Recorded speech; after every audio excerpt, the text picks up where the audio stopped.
What's up, YouTube? Today I want to talk about something that hits home for me that we can all relate to, that we all want but struggle to give, which is leading with love. Leading with love and intent. Lead with love instead of anger. Lead with love instead of fear. Lead with love instead of hesitation. Lead with love instead of doubt. Lead with love instead of shame. Lead with love instead of control. Lead with love instead of manipulation. Most specifically, lead with love when someone is going through something or is someone you really care for. I struggle with expecting myself out of others, but one thing I learned is I can lead by example, and I can lead with love, and I can lead with what I truly want from my heart. If you grew up a hot head like me, if you grew up with short temper, anger issues, whatever, how many times have you caught yourself just losing it, snapping on a person? And it might be a person you really care for. It might just be someone you came across. When you snap on them and you lose it and you cuss them out and you might break something and then you don't talk to them for weeks or months or years, and all just to still feel that feeling inside of, after a while, that you miss them or that you should have done something differently, or that, dang, this was just my intention. I just wanted to be understood. I just wanted to be heard. I just wanted to fix the issue. I wanted you to understand where you were messing up at. That's so hard to do when you lead with anything other than love and purity. When all those emotions get in the way and all you're focused on is proving a point, that's when it turns into all that BS.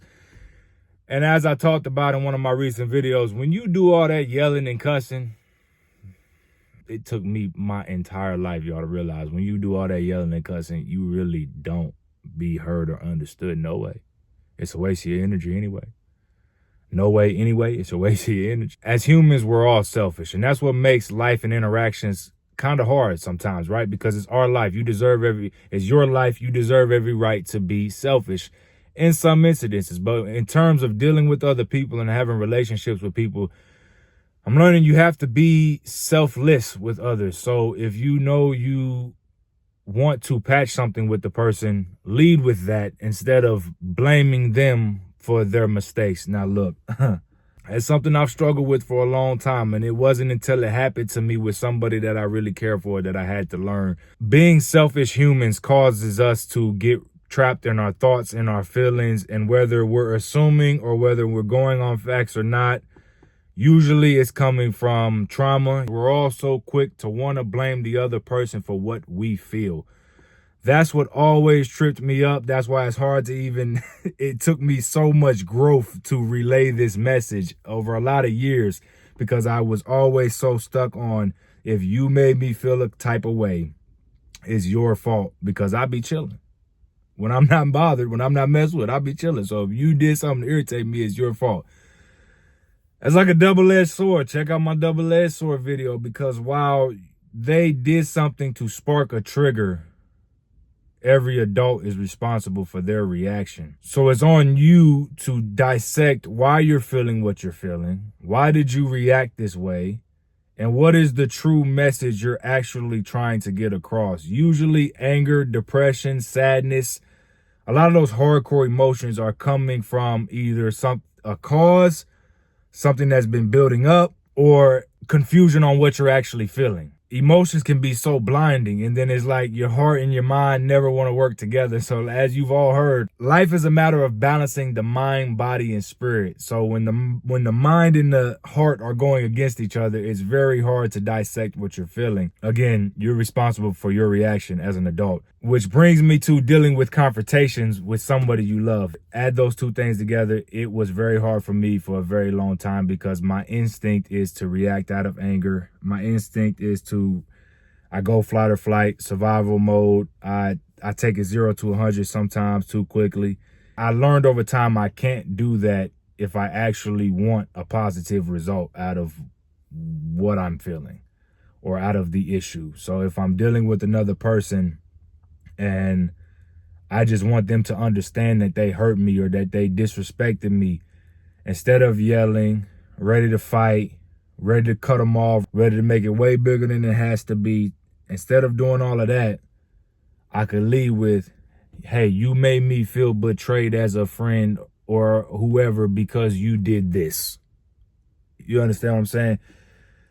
I've found the new power in really dissecting what I'm feeling, because I've always reacted with anger. Like I said, that was in nature from me since I came from birth. So learning now to really dissect what emotion I'm feeling. We all get to a place where it's like you get frustrated about being emotional, and then that adds fuel to the fire. Take that active moment to calm down and really think and ask yourself questions, and maybe even get your mind off of it sometimes to dissect what you're feeling. Sometimes it'll pop up, sometimes you got to keep digging. This all brings me back to my original message, which is lead with love and intent. What is the solution you're trying to get out of this? What's the goal? Do you want to be heard? Do you want to fix the problem? Do you want to work past it? Do you want them to never do it again? Do you need to set new standards and new boundaries?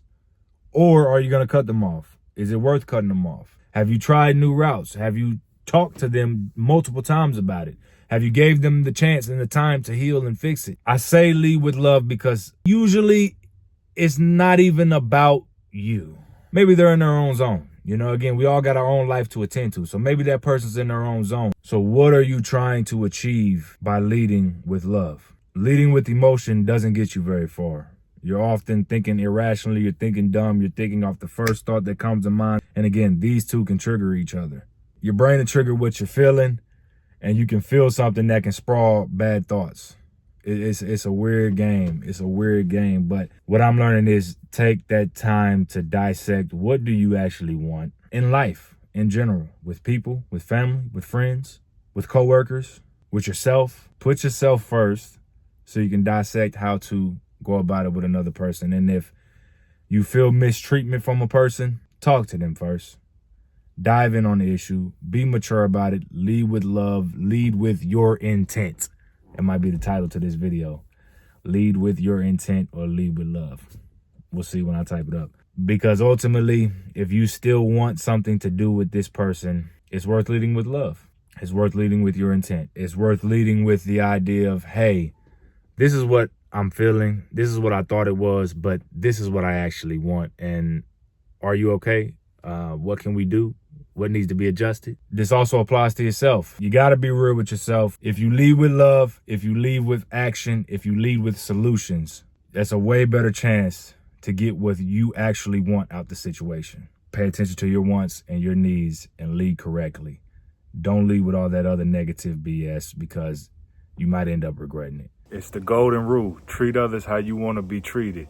You can't show up with anger and expect them to show up all sincere, willing to fix everything all the time. That's where I always went wrong. You can't show up sad and expect them to be super happy. You can't show up disrespectful and expect them to be respectful. Make sure you lead on a calm mind as well. Thank you for watching. Please like, comment, subscribe. Take care of yourself. Take care of your health.